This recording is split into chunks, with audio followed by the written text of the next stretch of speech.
to the 2014 Town of Carbondale Trustee Candidate Forum. I'm Frank Slogar. I'm a member of the Soper Sun Board of the Soper Sun, as well as the Chamber of Commerce Board. And with me is Andrea Stewart, who's the Executive Director of the Chamber of Commerce. Together we'll be hosting, moderating, and timing this event. Neither Andrea nor I are eligible to vote in this election. Together we'll be hosting this event and this evening that has been being brought to you by the Soper Sun, weekly in print and daily online, your community-supported newspaper, the Carbondale Chamber of Commerce and its over 450 members, KD&K, Public Access Radio, which is broadcasting this event live on 88.1 FM in Carbondale, and Grassroots TV. If you missed any of this forum on KD&K's live broadcast, or have friends who would like to see the forum, it will be aired 7 times this week on the Grassroots Community Network, including 9 p.m. Wednesday. That's on cable channel 82 in Carbondale and on free broadcast channel 12 on your antenna. This forum will also be permanently archived for viewing at any time on grassroots.tv.org, where you can also find the full air schedule. You will also find a link to this broadcast at sopersun.com. Grassroots TV coverage of the Carbondale Trustee Candidate Forum is made possible by the Mid-Valley Public Affairs Programming Grant from the Alpenglow Foundation. For those listening on KD&K, if you are unfamiliar with the candidates, would like to know what they look like, please go to the front page of the website at sopersun.com, where you will find photos of all of the candidates. A few words about voting. This is a mail-in ballot. Ballots will go out this week to all registered voters. If you did not receive a ballot or if you have any questions, please contact the Garfield County Clerk and Recorder's Office. For further information, please see the Notice of Municipal Election for the Town of Carbondale printed on page 19 of this week's Soper Sun, which is also available on the website at sopersun.com. For questions tonight, we have received questions in advance from members of the community, but if members of the live audience have questions that they would like to ask during the course of the program, please pick up a slip at the front table, and we will consider those questions during the course of the evening. All questions will be passed to Andrea Stewart and then along to me for presentation from the podium. A few protocols. We will begin with introductions by the candidates. Running for Mayor, Stacey Patch-Bernat, unopposed. Running for the 3 open seats of the Board of Trustees are Wayne Horak, Frosty Marriott, Katrina Byers, and Alexander A.J. Hobbs. I'll try to repeat their names when we're presenting questions to them so those on the radio can follow along. To begin, each candidate will have 3 minutes to introduce themselves to you, describe their background, tell you what motivated them to run, and why you should vote for them. Andrea Stewart will hold up a sign warning the candidates when there are 20 seconds left. And the signs will be over at this table. After this, Stacey Bernat will join the audience, and the remaining candidates for the contested seats will have 2 minutes to answer questions. If any candidate would like to have a question repeated, please let me know and I'll be happy to do so. After the questions, each candidate will have 2 minutes to clear up any answers or complete any questions previously presented to them, or simply to make their final appeal for your vote. And I'm sure that after the live broadcast, the candidates would stay around to be able to talk to members of the live audience. So with that, if there are any questions, if not, we'll simply begin.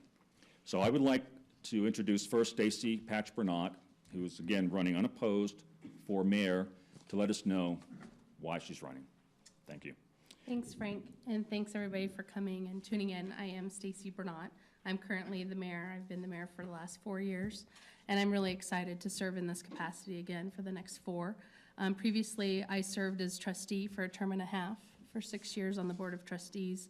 Prior to that, I was on the Park and Rec Commission, and I've served on various boards within the community, the Carbondale Chamber of Commerce, core. I was a founding board member of the 3rd Street Center. I'm back on the 3rd Street Center now.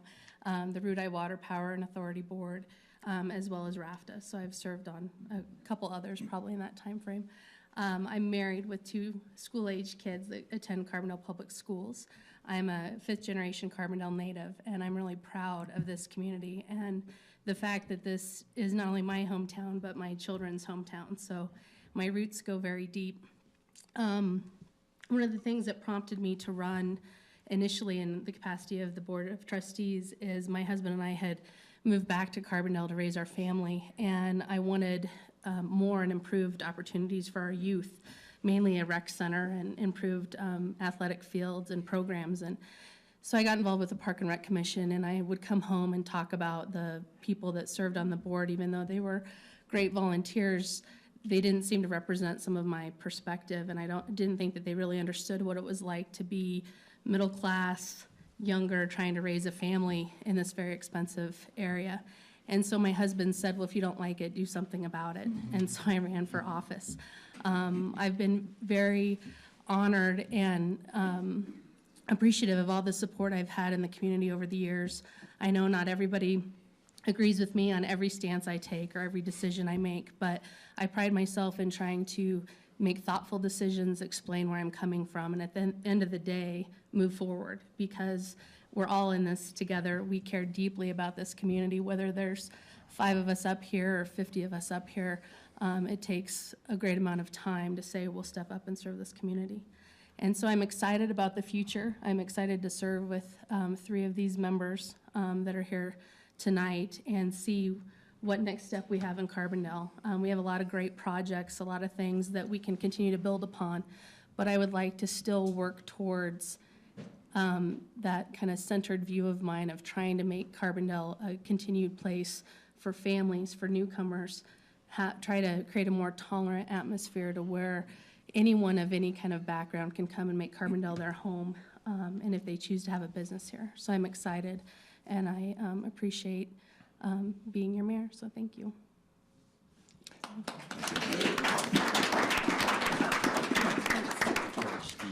Next, we'll hear from Wayne Horak. Thank you. Hi, I'm Wayne Horak, and I'd like to tell you a little bit about myself and why I'm running for trustee. I'm one of 6 children from a family whose father abandoned the family when I was 8 years old, leaving my mother to be a single mom. My brothers at the time ranged in age from 12 to 3 years old, and we were immediately put into the position of making the house payments, paying the taxes, putting clothes on our backs and food on the table. My older brothers and I began delivering newspapers, the only job available to underage children. And we were able to obtain multiple routes in order to make ends meet. I began working in the trades when I was 14 years old and remodeled my first house at the age of 21, building my first house at the age of 22. I came to Carbondale to take a course in solar installation from SEI in 2006, and Carbondale had such a profound effect on me that I decided to move here. 2 weeks after finishing the course, I packed my tools and belongings and moved to Carbondale. I spent the past 8 years being involved in the community, serving on the Carbondale Historic Preservation Commission and the Mount Sopers Historical Society. I have restored 2 houses downtown, including Doc Phillips' house and the brick Victorian on the corner of 2nd and Euclid. I am also involved in elder care, serving as a caregiver and trustee for a local family. I actually don't want to run for trustee, but after observing some decisions in the past, I feel obligated to help keep Carbondale on the right path. I want to preserve the way of life that convinced me to move here, and I believe that it's something that's in danger of being lost.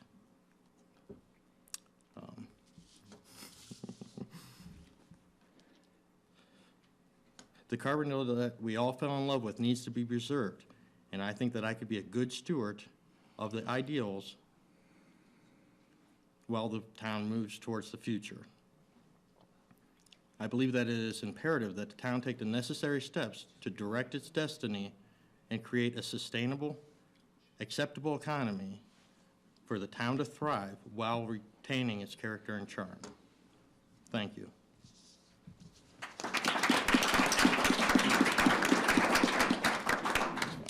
Next, we have Frosty Marriott, and if we could move the microphone, thank you. Is that good? No, thank you. I'll talk loud. Carly and I moved to River Valley Ranch in March of 1998. Our daughter Shiloh was 4 years old. This morning we got up at 4:30 to take her to catch a plane to go to her third quarter of college at Louisiana Tech University, where I finished in 1970, so we're real proud of her. Shiloh attended Roaring Fork High School, where she played soccer, and she made a lot of really good friends there. We fell in love with Carbondale after touring what there was of RVR in 1998. Our realtor took us to the Poorhouse for lunch. We drove out Catherine Store Road, and as they say, the rest is history.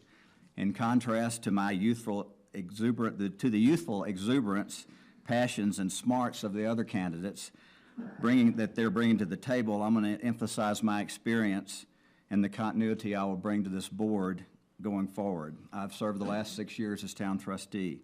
My experience in town government started when I was appointed to the Carbondale Environmental Board. Shortly after moving here, I served on the Carbondale Economic Roadmap Group, Blue Ribbon Committee for Revenue Diversification, and Planning and Zoning Commission. While serving as trustee, I've served as a liaison to the Parks and Rec Commission, the Chamber of Commerce, Garfield Clean Energy, and the Town Tree Board. I was recognized by the Colorado Society of CPAs in 2010 for a CPA who makes a difference in the lives of others for my work in town government and my work with Senator Gail Swartz on reducing nighttime speeds in wildlife collision zones, as well as working with CDOT on the wildlife fencing projects. During the last 6 years, our trustee board has been active, and some things we accomplished, which I've wholeheartedly supported, are endorsing no drilling on Thompson Divide, undertaking a new comp plan and a unified development code, implementation of a residential green building code, first on the western slope to implement a commercial energy and building efficiency code, $7 million in improvements to Highway 133, including a roundabout and a James Searle sculpture to ensure a vibrant downtown entrance and a bustling 133 corridor. I've been a loyal supporter of CORE, CLEAR, and GCE by ensuring that a portion of the energy mitigation funds we receive is in fact dedicated to energy mitigation. I've been an enthusiastic supporter of First Fridays and the town's commitment to spend 1% of our budgets on nonprofits. I've used my 40 years of experience as a certified public accountant to help craft reasonable budgets and to maintain a healthy reserve. When you re-elect me, I will continue my pledge of maintaining Carbondale's small-town character. I'm hardly even halfway through. While still supporting sustainable growth, I will support a new grocery store without a PIF or unneeded residential development. This will give a much-needed boost to our sales tax. I'll challenge you to find anyone in this town and community that loves it more than I do, that will work to preserve its small-town character while developing a sustainable economy and a place to raise their families. Thank you for your support. Thank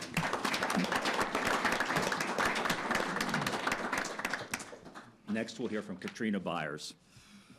Hi, my name is Katrina Byers. I was born here in the Roaring Fork Valley. I grew up in Emma, and I moved to Carbondale when I was in middle school. I'm a lifelong Valley resident. I'm raising my children here in Carbondale, who are really brilliant, kind, wonderful human beings, teenagers right now. I feel very lucky. I feel like we're all very fortunate to live here in this community. I've been supported and cared for and have a connection with my friends and my neighbors and the greater community that I wouldn't trade for the world. I live exactly where I want to live on this planet, and I can't think of a higher quality of life. I decided to run for the position of town trustee because I've spent the last couple of years studying how we might be empowered as a community to prevent hydraulic fracturing in the Thompson Divide. I think that this is the most important environmental issue of our time, both in our community and in our county and in our country, really. And I think that development of this kind in our watershed poses a potential threat to our drinking water. So I would like to serve our community on Carbondale's Town Council and help to lead us in protecting our watershed into the future, 50 years, 100 years, and 500 years. The quality of living here, as I said, is extremely high. We have clean air.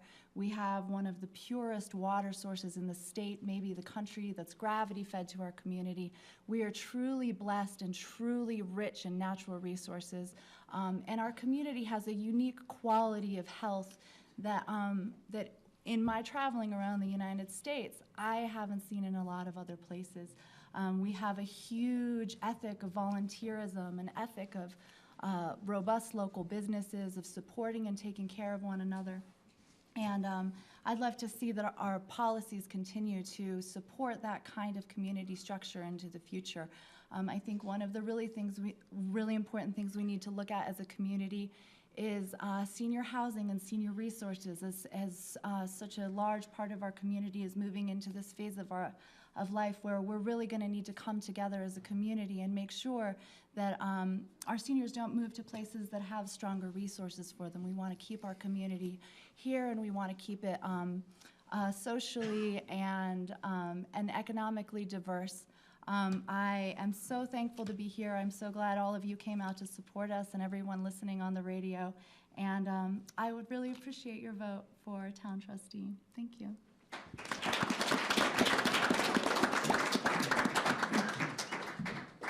And finally, we have Alexander A.J. Hobbs. Hello, my name is A.J. Hobbs. You may hear my friends call me Xander. I am running for town council based on 5 guiding principles, and those would be health, vitality, prosperity, community, and sustainability. And those guiding principles came to me throughout my life, which has been spent in the Roaring Fork Valley, where I grew up and attended Basalt High School. I later went on to the University of Colorado to study civil engineering and water resources, and spent the next 4 years of my life after graduating college traveling the world. And one of my big goals in traveling the world was to try to find some place better than this area. I've been many places, and I've yet to find anywhere that comes close. There's been a few, but nothing as incredible as the community that we live in. And I think that it is only getting better, and we have an incredible opportunity to keep it thriving. And with those 5 guiding principles, I really want to strive to make Carbondale a role model town in sustainability and community moving into the 21st century.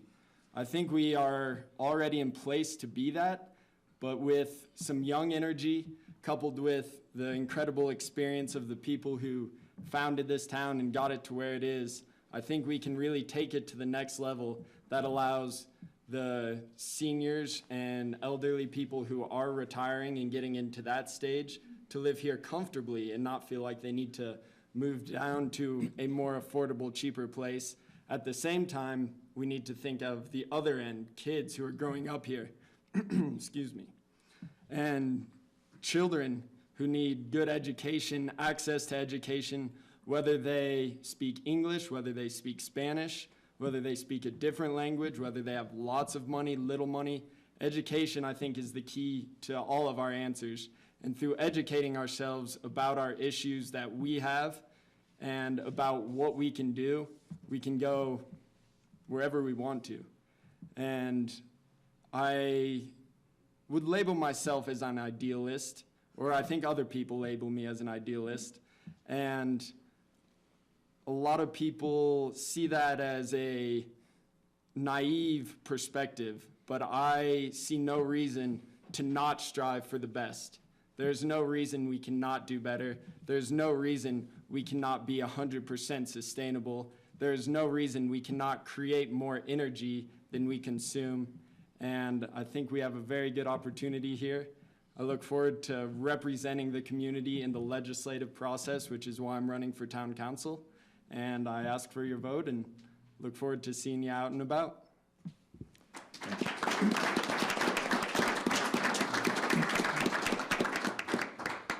With that, I'm going to ask Stacy Bernat to join the audience, and the panel members are free to spread out and move around, and we're going to move this one microphone to make it easier for everyone.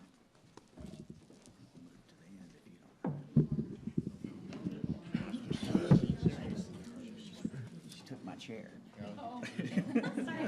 You have to stand. Thanks. Stacy, did you drink out of this? I did not. I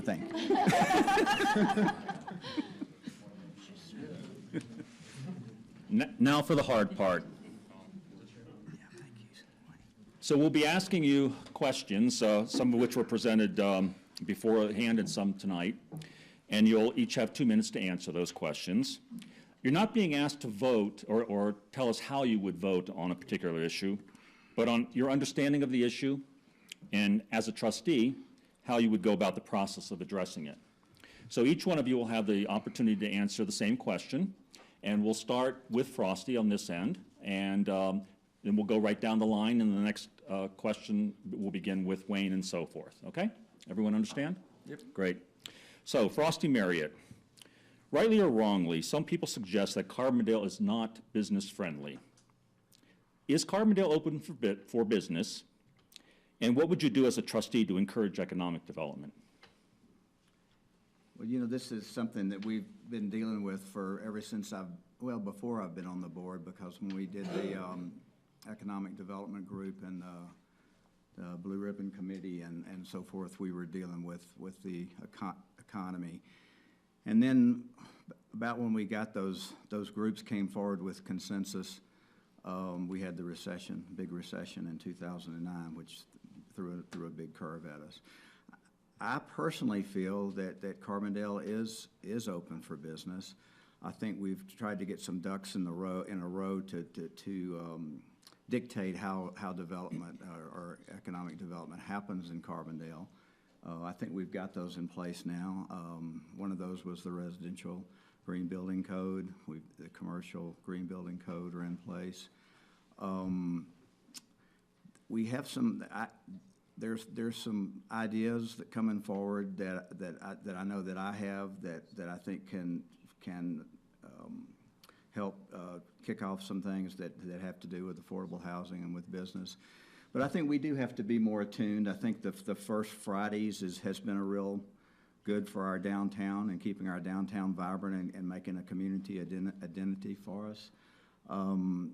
And so we've worked real hard on that. We've worked real hard at our board to have events that draw people into town, but yet give us a good name. So I think we're making progress with our economic development, and I think we'll continue to do that as the country and our town and state move out of this recession. I think we're on the verge of some really good things happening with the highway improvements and the entryway to downtown. So I think I'm excited about what we're fixing to do economically.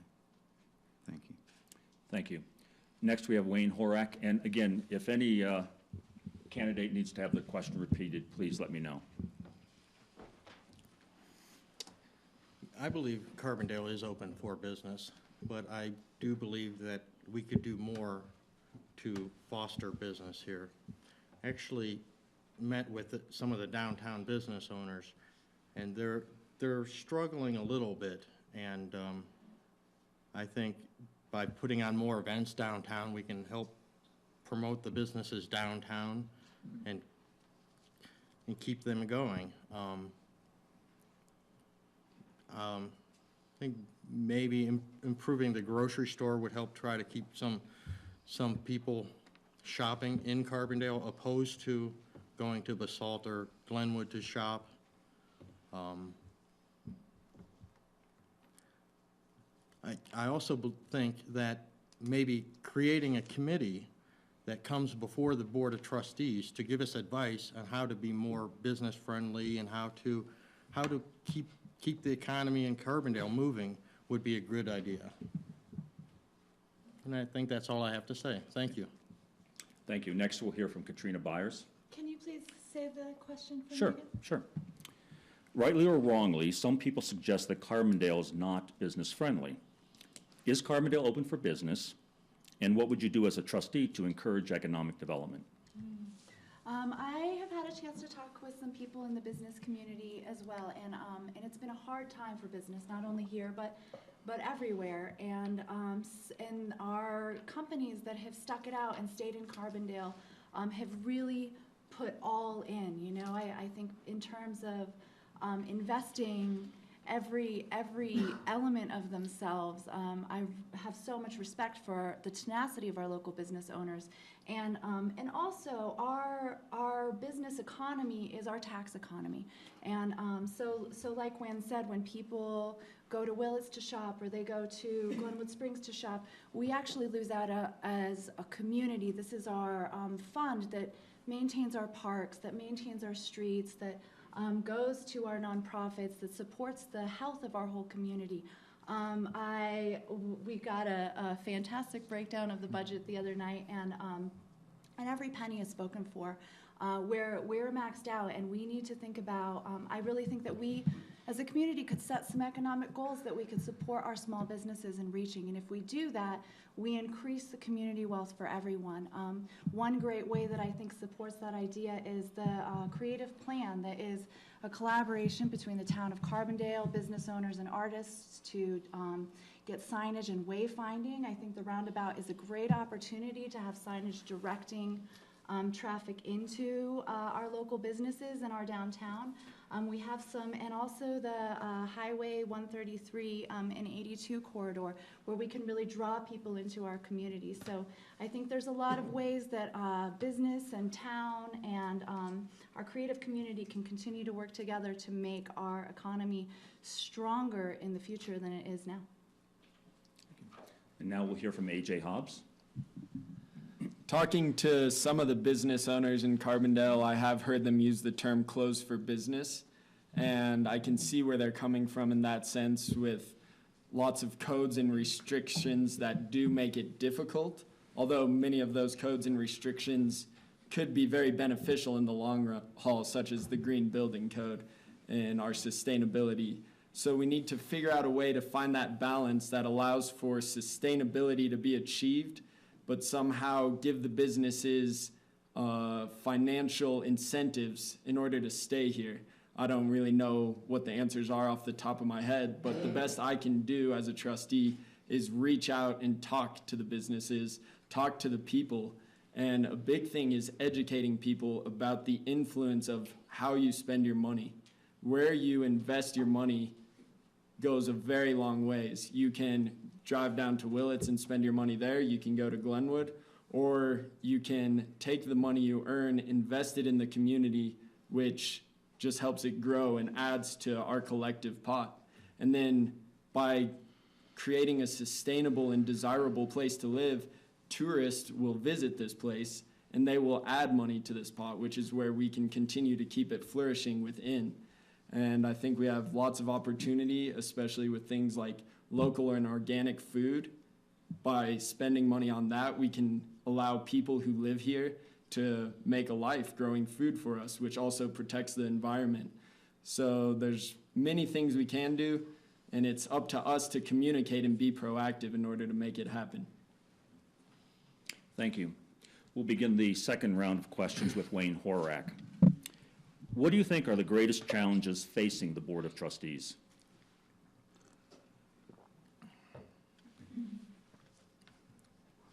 Can you repeat that one more time? Sure. What do you think are the greatest challenges facing the Board of Trustees?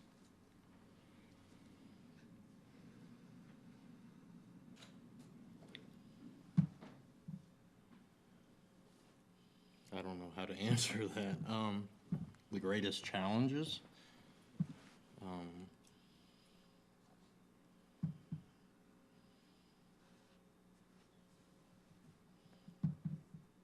You're free to pass on the question. Yeah, I think I'll pass for right now. I might clarify it at the end. Thank you. Katrina Byers?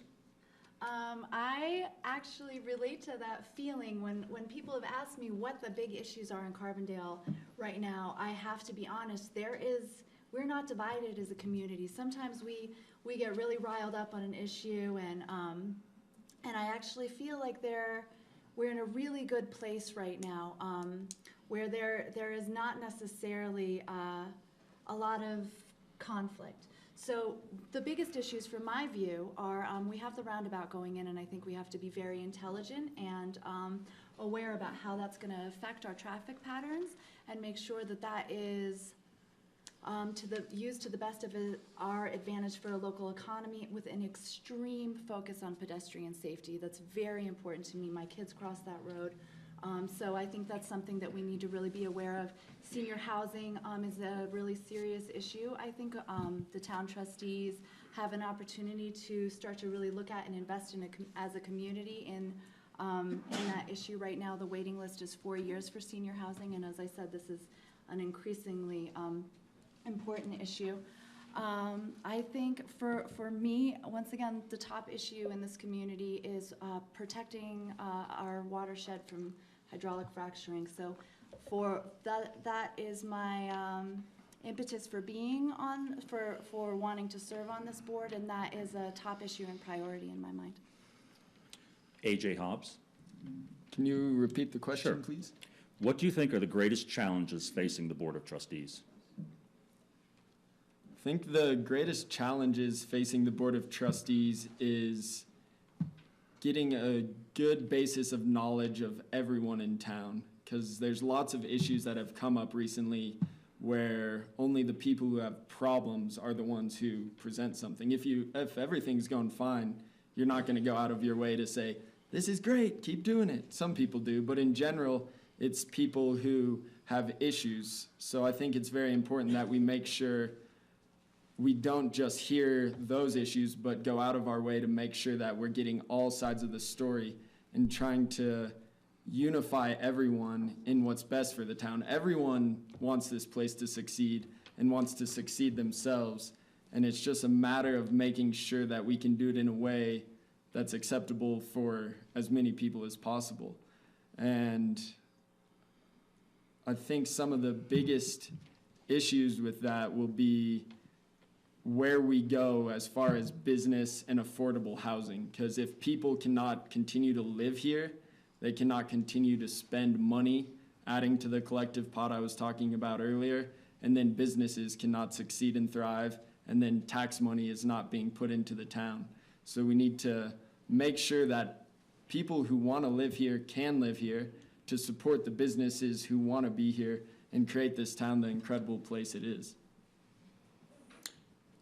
Frosty Marriott? Yeah, it's interesting that the other candidates who have not had 6 years on the board had a hard time answering this question, because I have a little bit of a hard time drilling down on what the answer may be.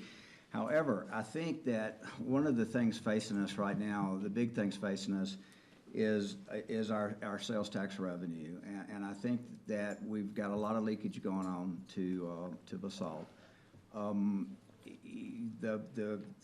some folks may say, well, why didn't you support the Village of Crystal River, that's Crystal River Marketplace? Then and I'd say that with that new grocery store, well, because there was just too much tied into that with the public improvement fee, with a new gas station, with a new restaurant, with and residential housing approvals that we really didn't need, and we needed something cleaner, and I think we're going to get that. I think Kroger's going to bring a grocery store forward here soon, and I'm going to support that. I think they want to do a state-of-the-art store. I think that'll help our sales tax. I think that's a big deal. I think our comp plan that we've just finished doing has laid out what the community wants. We're fixing to incorporate that into I think it's called the Unified Development Code. Our current building code has been amended 35 times since 1993. Developers do not know what to expect when they come in to do development. Now they will know what to expect. They'll know we have a residential green building code, we have a commercial green building code, and we have a new comp plan that'll go 20 years into the future. So I think with having laid that out now, folks can come in, and I think that will increase the vibrancy of our downtown. It'll put people to work out on the corridor, and I think it'll increase our sales tax. And I think that's a big deal because we've been dipping into reserves to get through this recession, and we can't just do that on into the future. Thank you. We'll begin the next round of questions with Katrina Byers. Events such as First Friday, Mountain Fair, and various parades involve issues of street closures, noise levels, serving of alcohol, etc. These events also bring people and dollars into the local economy and help to create an identity for Carbondale. How would you balance these competing interests? I think that First Friday, Mountain Fair, and these kinds of events are a really important community asset. I think over Mountain Fair, 10,000 people come to town. Every single business I know of is benefited from that festival, and I know a lot of small businesses downtown pay their rent off of First Friday money that they make. So but I also am aware of people feeling like their personal space is infringed upon with loud noise late night. So I think obviously there needs to be a time limit to how late noise goes. We need to be considerate as neighbors. So whatever the noise ordinance is in a particular event or time, 9 o'clock or 10 o'clock or whatever the agreement is, I think is really important. But I think it's important for the community to also balance our personal needs. I mean, we all are inconvenienced during Mountain Fair and people steal our parking spot, but also we all come together and create the event because it both improves and enhances our community and connection to each other, but also supports that tax base that we need so much here in Carbondale. So I think more events that bring Roaring Fork Valley tourists, bringing people down from Aspen, from Basalt, from Glenwood Springs, over from Paonia, drawing people into our community and sharing what we have to share here, I think can improve our local business economy and help support us. So, so there has to be a balance, and I think it's very important for people to feel heard. And you know, if something is happening, a town event is happening that is compromising someone's personal life, you know, we don't want to impede one another's quality of life, but we do need to come together as a community and do what's best for everyone. So I would say a deep listening and a compromise between those two things. Next, we'll hear from A.J. Hobbs, and again, if you need me to repeat the question, let me know. Well, as a young single male who partakes in all of these said events, I'd like to say I thoroughly enjoy all of them. As a caring and respectful human being, I also like to hear about people who have issues with them. And I think that's the first step. We just need to be respectful and caring and reach out and talk to our neighbors and think, would I want someone doing this in my backyard if I'm living next to Sopris Park? And at the same time, we need to make sacrifices. So maybe for a few nights of the year, if I live next to a place that is noisy, I will make a sacrifice to allow a thriving economy and a vibrant energy to come throughout town that can help support our town as a whole. And if I am someone who likes to be loud and play music and enjoy the festivities, maybe just be a little more mindful as the hours get later and not intrude on people's space and privacy. It's not an easy question because everyone has different views and opinions on things, but I think these events, First Friday, Mountain Fair, the concert series, are essential to our community. And we just need to talk to each other. As trustee, I will listen to all opinions, and I will go out of my way to make sure that the voices are being heard and we're doing what's in the best interest for all, and hopefully finding a happy medium compromise to where we can have fun, energetic events, but also have the peaceful town vibe that we all want to live in. So, not easy, but we can do it. Turn and shake your hand, give a hug to your neighbor that you don't know, maybe. Next, we'll hear from Frosty Marriott. Yeah, Frank, would you mind repeating No, that? certainly. Please?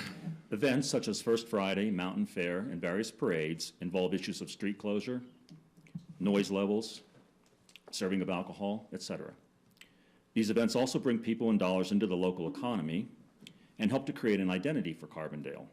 How would you balance these competing interests? Well, you know, I think we're right now, we're moving in a good direction on reaching this balance.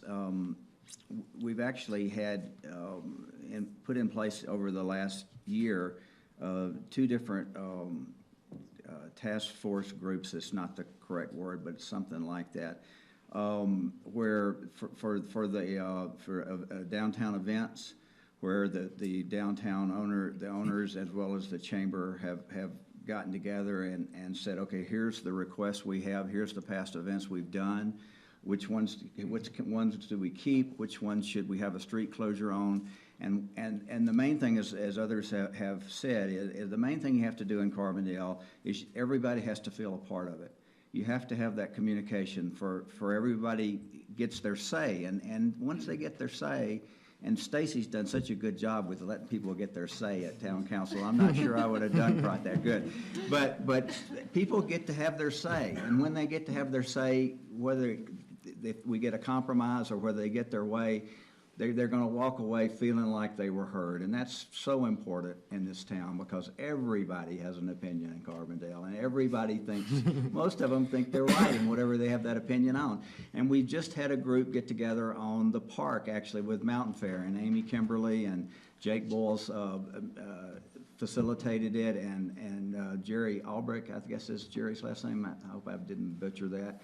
But they had good discourse and came out with some good compromises. And so I think, you know, but another issue is going to raise its head. Another issue is going to rear its head. You can rest assured something else is going to come up. But what's important is everybody gets their say. If we need a group put together, we'll put it together. We'll let everybody be heard. We'll try to get a compromise and move it forward.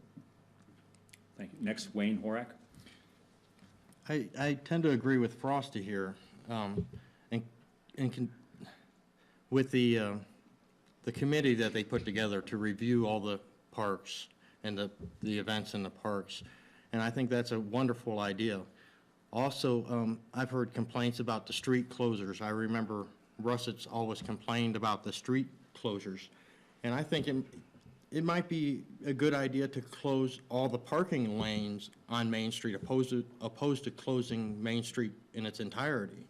So for some events, we close just the parking lanes, and for the parades, obviously, we have to close Main Street for an hour at least. But this is difficult because everybody does have an opinion, and it is hard to please everybody. I do think all the events downtown do bring in money to downtown. It keeps the downtown businesses vibrant and keeps them alive. And without these events, I think the downtown core would be nothing but offices. So that's all I have to say. Thank you. Thank you. The next round of questions will begin with A.J. Hobbs. Highway 133 construction is scheduled to begin in the spring, and it's likely to have an impact on businesses, tourism, and general traffic patterns. 3 of the 4 top retail sales businesses in Carbondale are located at or near the roundabout. What should the town be doing to minimize these impacts, and how do you think that's going to affect retail sales taxes? I think the first thing we need to do is just make sure that word gets out early and often in as many forms as possible, newspaper, radio, mouth to mouth. We need to be very clear what's going to be closed, when it's going to be closed, how things will flow, and make sure as many people know what's going on and can help influence and spread the word. It's never easy. I'm a civil engineer, so I'm around construction a lot, and I see lots of closures, detours, and it's just a part of the game, a nature of the beast that will hopefully pay off in the long term. It's going to be very interesting with the roundabout right there, trying to get to those 3 big retailers, Ace Hardware, City Market, and Sopris Wine and Liquor.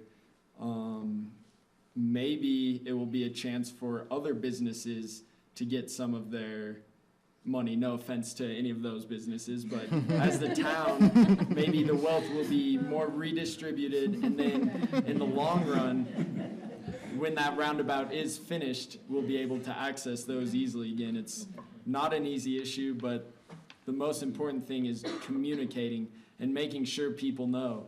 Maybe for First Fridays, tell people to come in Catherine Store Road and park over by Town Hall or ride Raft-A-Bus. I'm always a fan of utilizing as minimal car use as possible. It's a bike-friendly town. Let's bike around. We don't need to be driving cars. Let's ride the bus, and then we don't even need to worry about it as much. Walk along, say hi to your neighbors, see your friends. Thank you. Next, Frosty Marriott. You know, I think we've done a really good job on this. The truth will soon be known, as Terry Kirk will not be shy about pointing out to us how much his sales tax revenue is down on a day-by-day basis, more than likely. But what Terry will admit now, though, is that when we undergrounded the utilities, it went so much better than he thought it would. CDOT was really attuned to making sure there was entryways to business. And there is actually a YouTube video going around right now on roundabouts, and the people are actually saying that that the business was actually enhanced during the construction of the roundabout. I don't know, did you get that? I forwarded it to Andrew to send to you, Terry. Did you get it? Yes. Okay. Now don't say any more. You can't say any more.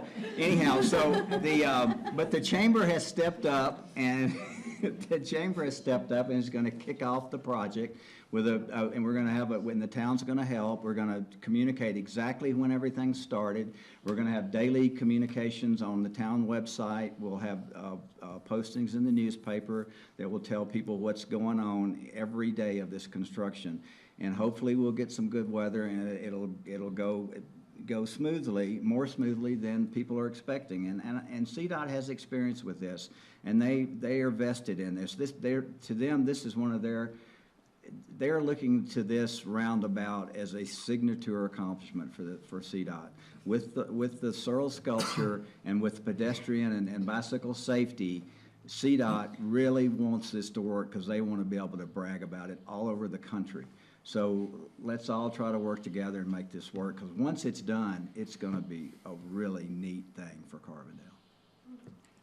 Now we'll hear from Wayne Horak. And can you repeat the question? Sure.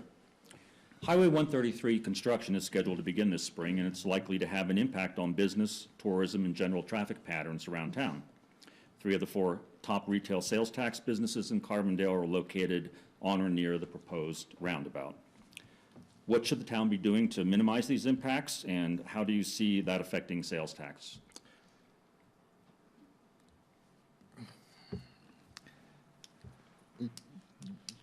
Well, as you said, we have the 3 of the 4 largest tax income generators for the town at this roundabout. It is very important. We should not look at this lightly at all, to make sure those businesses stay making money, so our revenues keep coming in. I believe the town needs to make sure that there's good signage and make sure that the construction companies are doing all they can to keep those businesses in operation. Maybe the town could do a tax break Friday or something to make, if those businesses are getting hit too hard, to bring people back into those businesses. As I said, it is very imperative that those businesses keep our income coming in to the town. Thank you. Next, Katrina Byers. I think when life gives you lemons, you should make lemonade. So can we divert the traffic to the businesses? I don't know if that's a possibility. I think that is one of the, we are changing traffic patterns, and I think that you can think creatively about the way that you move them. So if you can make it still easy and accessible for people to get to these businesses, and maybe be running a special the entire time, or sort of roundabout locals discount, something like that. I think that there are lots of different ways to generate energy and attention from customers, and I think it's really important for the town and these businesses to work together on this. for the businesses themselves to communicate their needs, and also for the town to support it being really accessible. We don't want to lose any more people because of inconvenience to out-of-town stores. We want to keep everyone coming. So I think different kinds of promotions can strengthen that, and use it as an opportunity to talk about these businesses, to bring them into the forefront as you know, community leaders, and integrate them into this process. Also, signage I think is really important. We can get those big orange construction signs with giant business names and arrows, you know, and I think directing traffic towards, not away from the businesses, is essential in this. Thank you. We'll begin the next round of questions with Frosty Marriott. Our neighbors in Satank face access issues when entering Highway 133 at Dolores Way. They have expressed concerns about safety as well as ease of access. How should the Board of Trustees address these concerns?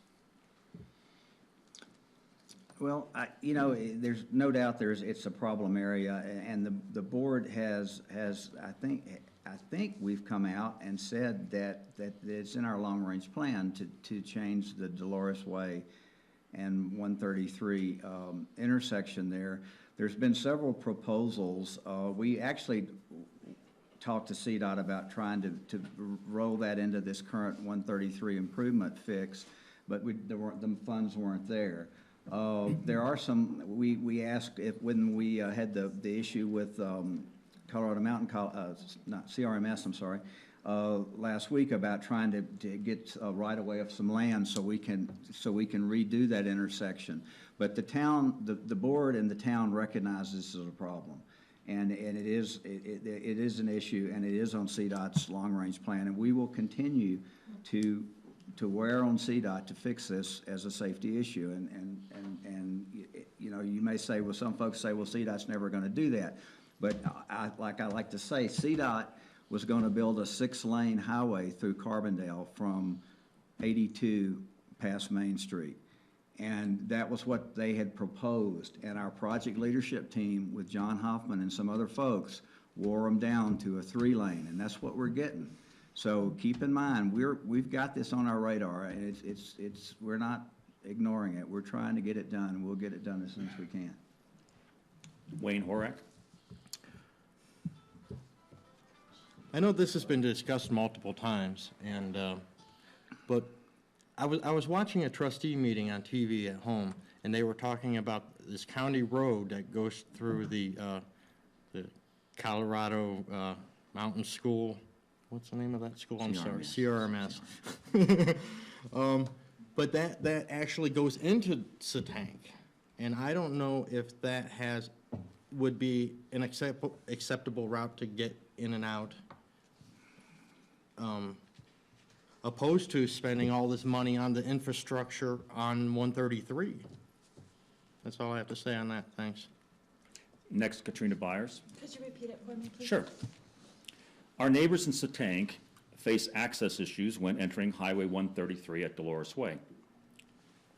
They've expressed concerns about safety as well as ease of access. How should the Board of Trustees address these concerns? Thank you. I think that that CDOT does have resources if we can find a way to work with them. If not this year, maybe in the future. I have a lot of friends that live in Satank, and I would like to see more connectivity between the downtown corridor and Satank. You know, there's a community connection, but it's kind of a long way out there. So I think improvements in the bike path and a community solution for people to bring the different sort of stakeholders in this area, in this intersection, which I know can be problematic and difficult to cross.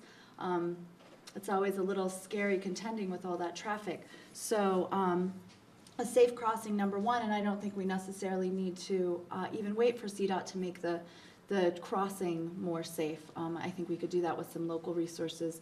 But I think an improvement all along Highway 133, where people have to cross this highway, I see people in the evening and in the morning. I see little kids. I see elderly people struggling to cross this highway. And so Dolores Way and the entire corridor, I think, is a safety issue that's really important for our community. So I think would be paramount for us to take a look at this one and all the other ones where people are saying they're having a hard time getting across.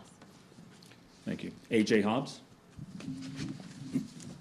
Having many friends who live in the unincorporated community that is Satank, that I consider as much of Carbondale as Main Street itself, I've definitely heard concerns, and I wish I had some more knowledge about 133's plans and was a little more involved when that was going on, because I think there could definitely have been some creative ways where the Rafta bus stop and Dolores Way were somehow merged to one lane if possible. I don't have any solutions off the top of my head, but I do know that as time goes on, we're only going to have more and more of these with all these streets that Katrina mentioned where it's tougher to get across.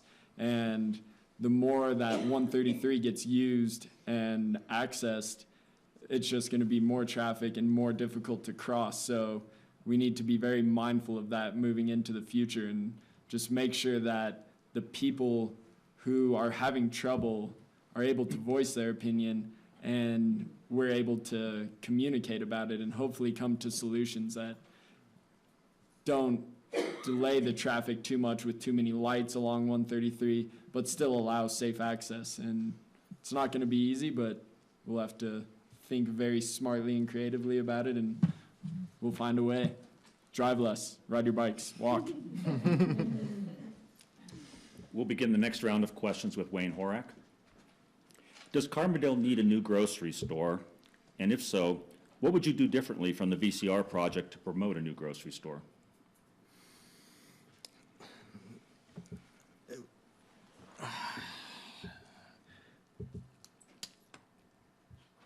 River Valley Ranch is only halfway built out. Eventually, we're going to have a new grocery store.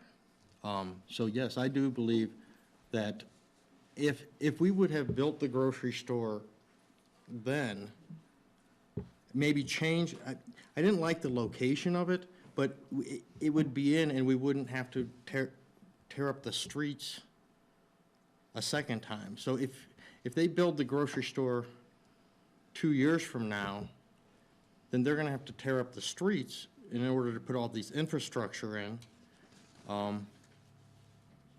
order to put a new grocery store. I do think we need a new grocery store. But I do believe that it should be closer to the main street. I'm done, thanks. Katrina Byers? We do have a few grocery options here in Carbondale, Colorado. You can go to the Carbondale Community Food Co-op. I get a number of my bulk products from there. You can go to Teresa's Market. They have a surprising selection. And I go to City Market because they have most of the groceries that I need at the cheapest price. And I'm also very price conscious. I'm a mother and I'm feeding teenagers, and a cart full of groceries is hundreds of dollars these days. So, but I also see that we're losing a lot of people to Whole Foods. So there are people who have a feeling that we shouldn't have a new grocery store here, but are also leaving Carbondale to purchase their groceries. So I think it's somewhere in the middle. Our smaller grocers cannot necessarily support our entire population of Carbondale. We need City Market. They contribute to our tax base and they feed most of our community. If they're going to come in, I would like to see them lead the country in their standard of building, use of renewable energy, refrigeration. I think a state-of-the-art sustainable facility would basically be the standard.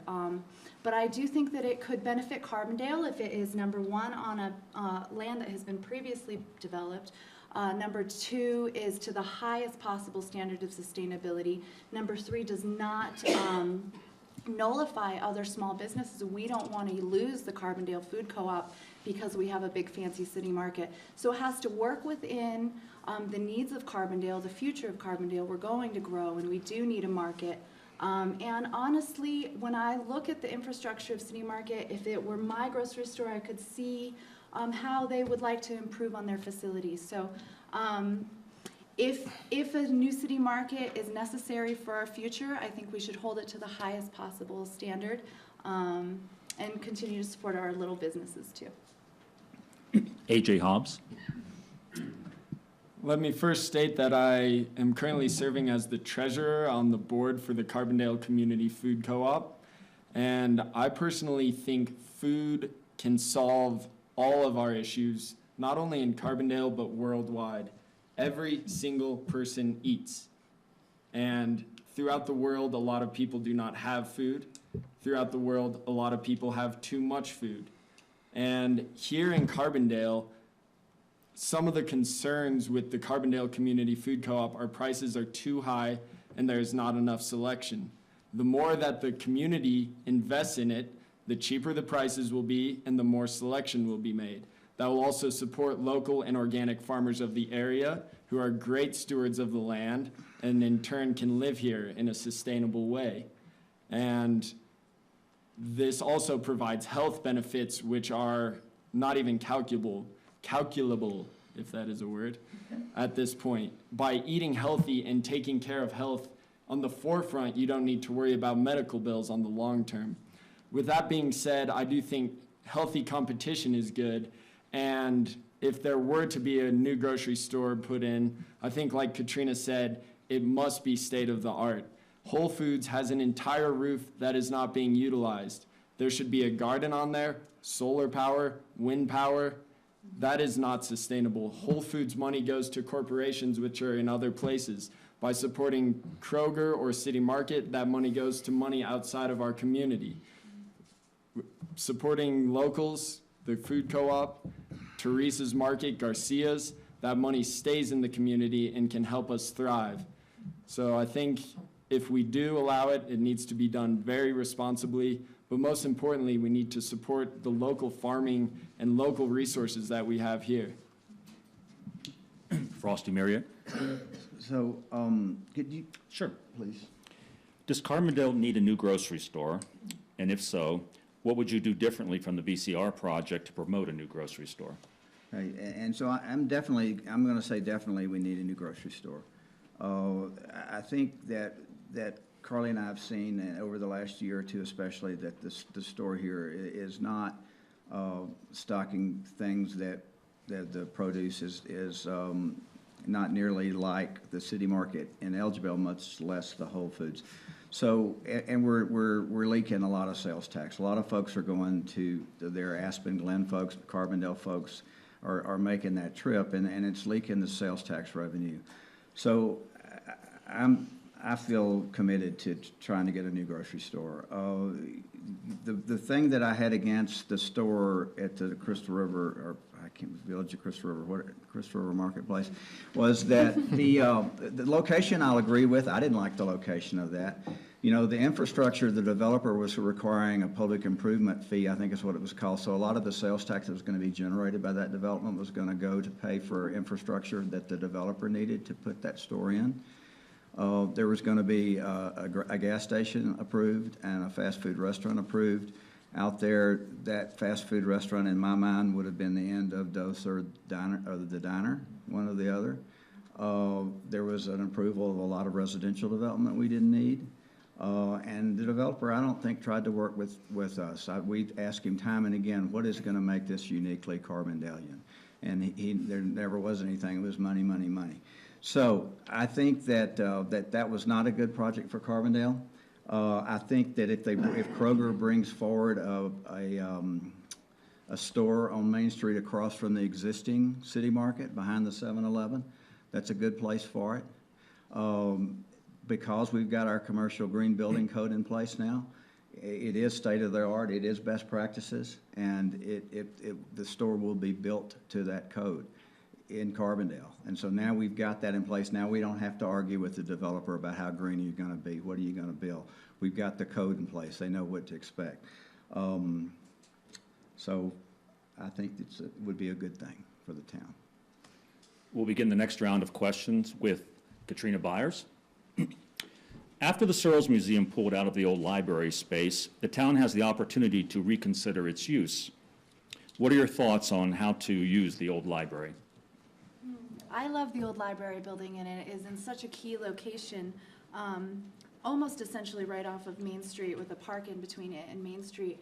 And I think the optimal use of the library would serve the most possible people in the community, senior citizens and young children, the arts community and the organic food community. I really think our vision of using this space would represent opportunity for people to gather together, opportunity to support local artists, opportunity to grow organic food, and meet some of the things that aren't necessarily being met with the organizations we have now. And one, I think it would be really important to ask for what people are feeling like they need in the community, and I think that's a really important part of the planning and decision-making process is the communication element. So a lot of feedback into this process, and I think the comment period is right now for this. So if people have input on what this space could possibly become, I mean, I really think that, like AJ said, we need to come into a mind of idealism. We need to think about what is truly possible for our community and go for that and not be limited by what resources we think we have. We need this to be the maximum good for everyone. This is in the core of our town, and this building is probably going to be here for a very long time. So I would love to see it come into a vibrant, multi-use space in the near future, I hope. A.J. Hobbs? I think one of the most important things with the old library is that it is an interactive building for the community, for all members of it, a place to go, young, old, and really gather and collaborate ideas and people and energy in a way that may not be happening in other businesses per se. And it's such a wonderful opportunity in that location. I don't know exactly what the best specific thing would be or if there should be a specific thing.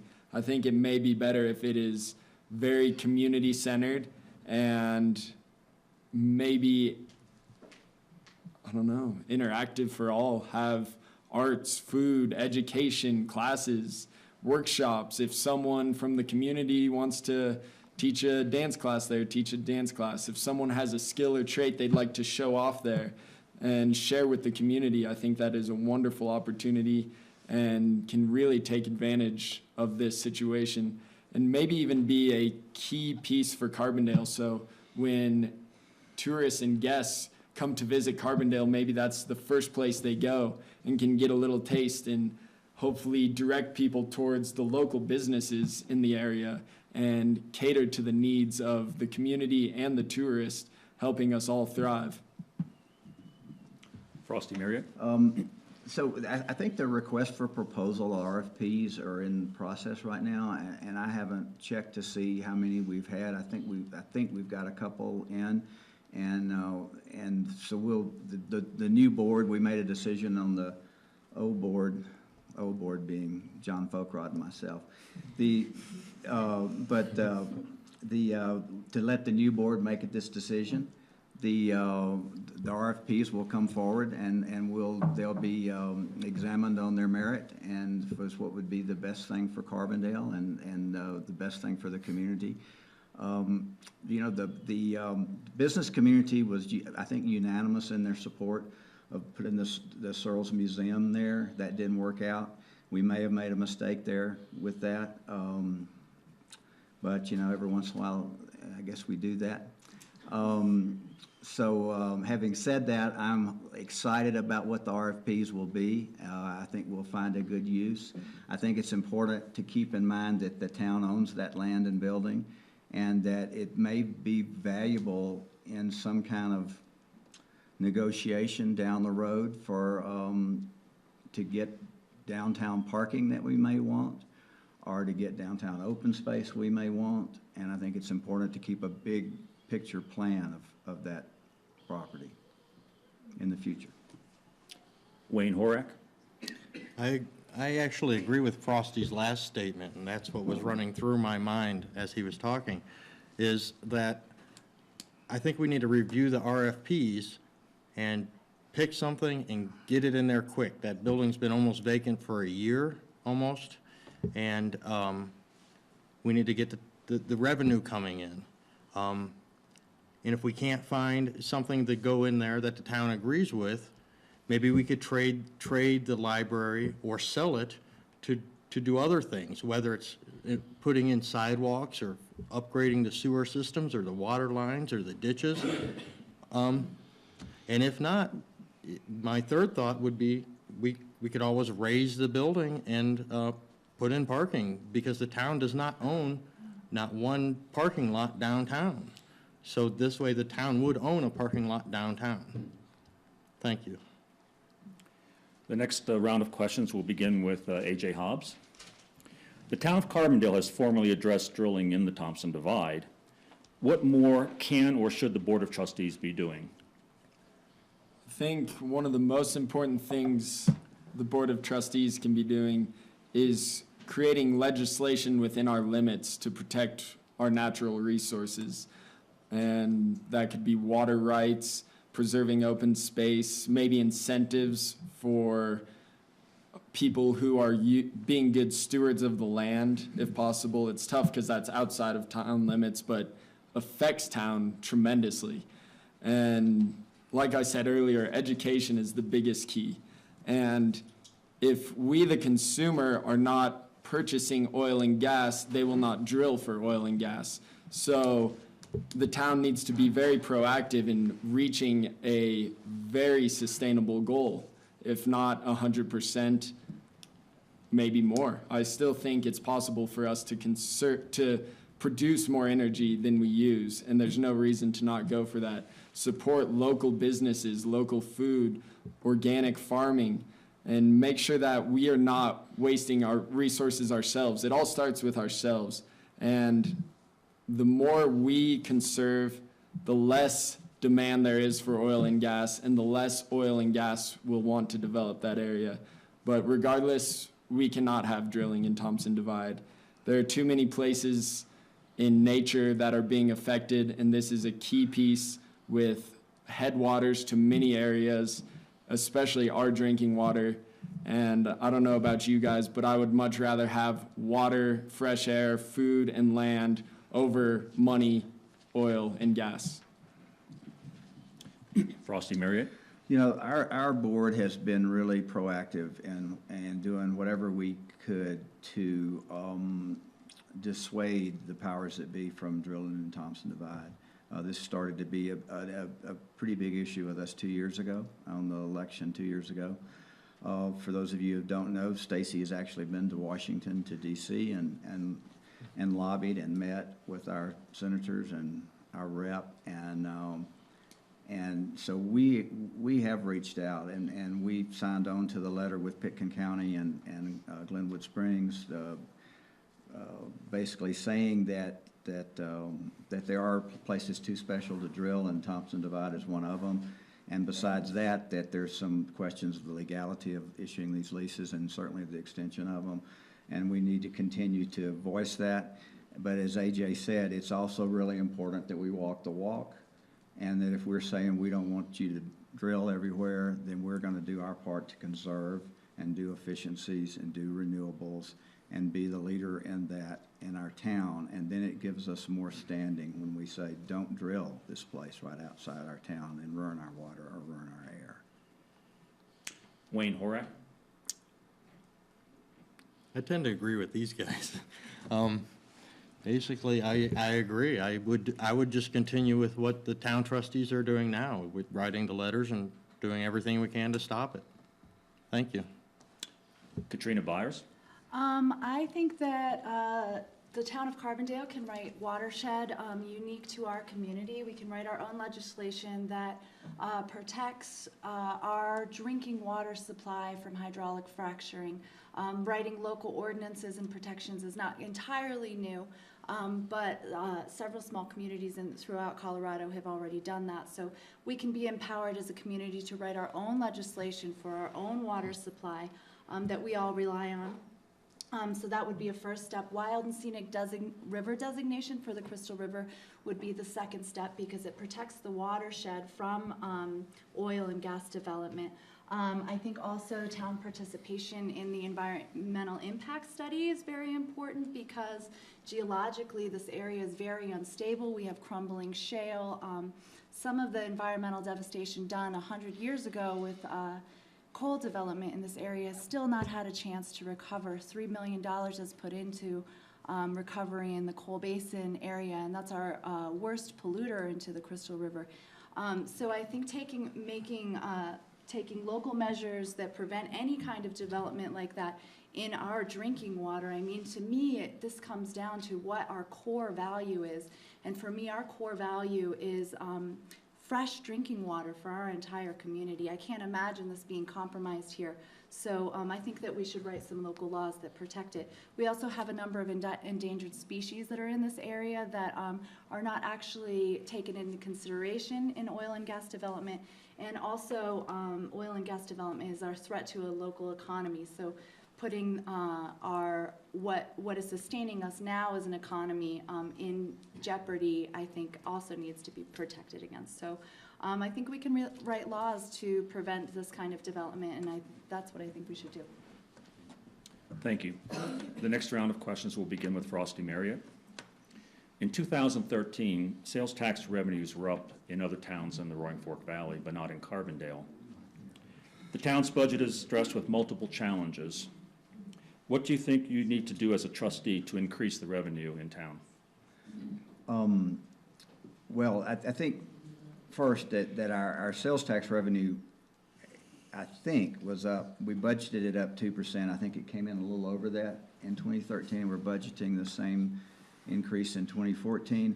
We weren't up as much as other communities. Some of the other communities were up 4% and 5%.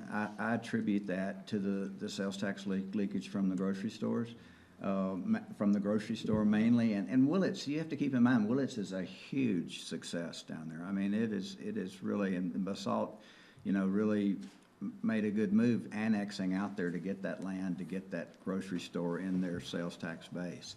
But we can deal with that. I think we try to get a new grocery store that fits in Carbondale. I think that'll help our sales tax.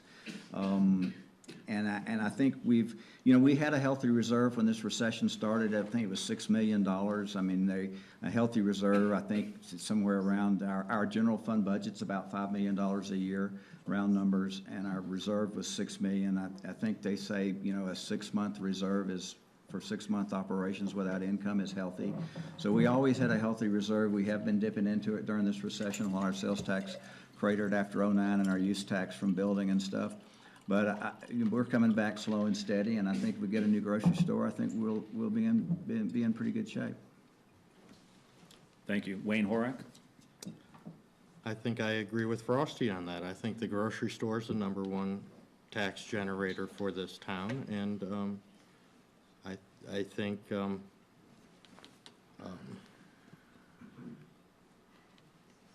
this is I think if you have people shopping, if they're going to Basalt, they're going up there, they're shopping all the shops up in Basalt, they're having lunch with their girlfriend, they're hanging out, and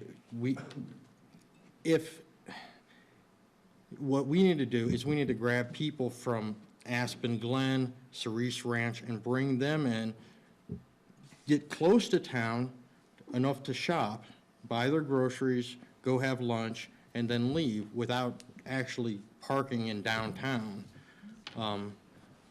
And so, yeah, I believe the grocery store is the #1 tax generator for this city. Thank you. Katrina Byers? Would you repeat the question? Sure. Please? In 2013, sales taxes were up for other towns in the Roaring Fork Valley, but not for Carbondale. The town's budget is stressed with multiple challenges. What do you think you need to do as a trustee to increase the revenue to the town? Well, I think one great way to increase the tax revenue of the town would be to attract lots and lots of new different kinds of businesses. There's a few different ways we can do that with tax incentives. And also, we have a small business grant here in Carbondale that you can apply for if you're a local business. And I think it would be maybe an interesting idea to take some of that loan money that has mostly just been sitting in the town coffer and make small grants so that small businesses who need equipment purchases to take it to their next level of production can do that. Granted, they're producing and selling products here in Carbondale.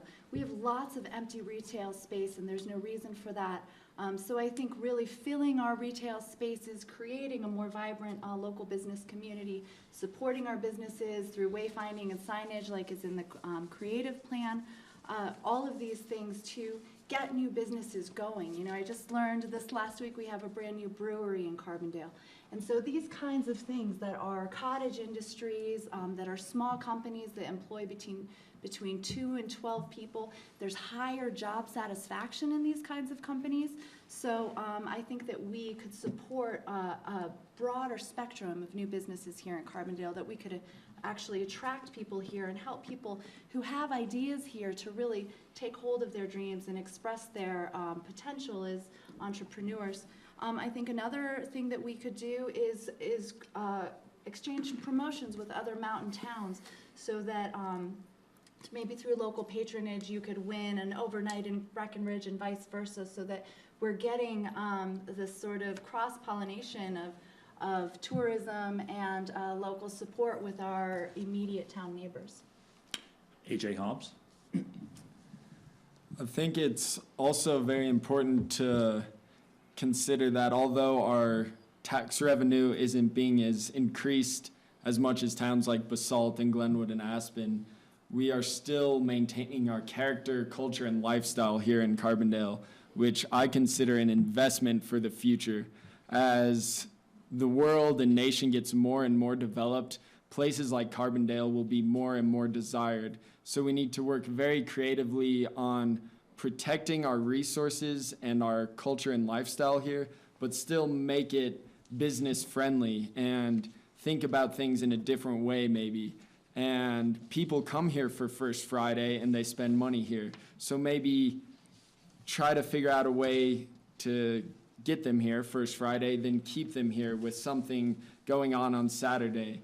And one of the things that has been brought to my attention recently is the only lodging in Carbondale right now is some mediocre hotel for, not that it's a bad place, but if you're a posh tourist, you're gonna stay in Aspen if you have the money for it, as opposed to the Days Inn in Carbondale, which is on 133, so you don't even get into downtown. So I think some sustainable and progressive lodging that will allow people to stay in downtown for multiple days and spend their money here could be very beneficial.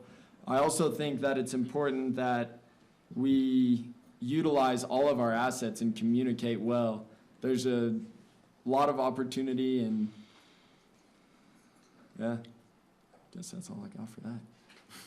Thank you. To keep us on track, I've received at least 10 questions from the audience that I wish we had time to ask and get your answers on, and we'll have to do that in another format. We're going to need to wrap this up and close, and each one of you will have 2 minutes to either clarify answers that you didn't feel you did before, or complete answers, or speak on any topic that you would like to, including asking the voters for their vote. So if we could begin, we'll go in reverse order this time. We'll start with AJ Hobbs.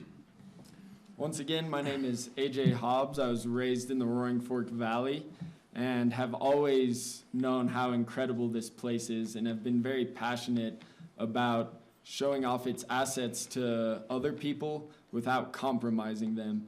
And I want to be a part of the process, be involved, not for myself, but for the community. I think one of my greatest assets is that I can communicate well with many people.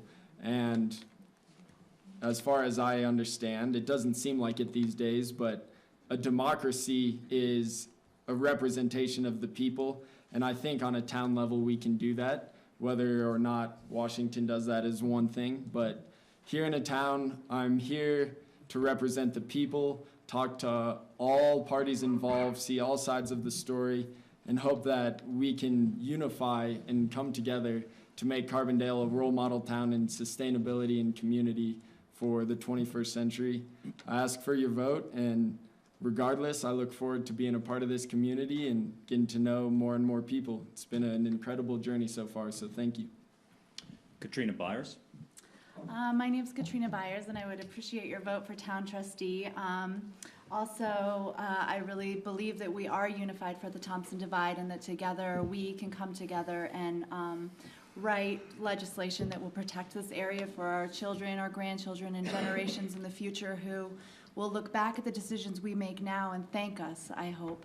I also want to reach out to the Spanish-speaking community who I feel like sometimes get left out of really important decisions, and also other members of the community that may not feel like they're a part of the decisions that are made. I think that we are so lucky to have our diversity of ages, of cultures, of ethnicities, of economic background, and this makes us really rich. The fact that we have dirt bikers and cowboys and punk rockers and ranchers and hippies and this entire spectrum of community that is really thriving. I would love to help maintain this quality of living into the future and help to integrate and strengthen our community both socially, economically, and environmentally. I really think that we can be a model for other communities, and already are in terms of renewable energy, social justice, and environmental protection. And I would love to be a part of the leadership that ushers in this new era of thinking. Thank you. Wayne Horak. First, I'd like to clarify the second question, which was what's the greatest issue for the Board of Trustees? And I would like to answer that.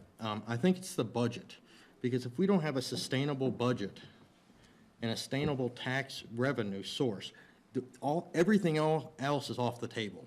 Everything else,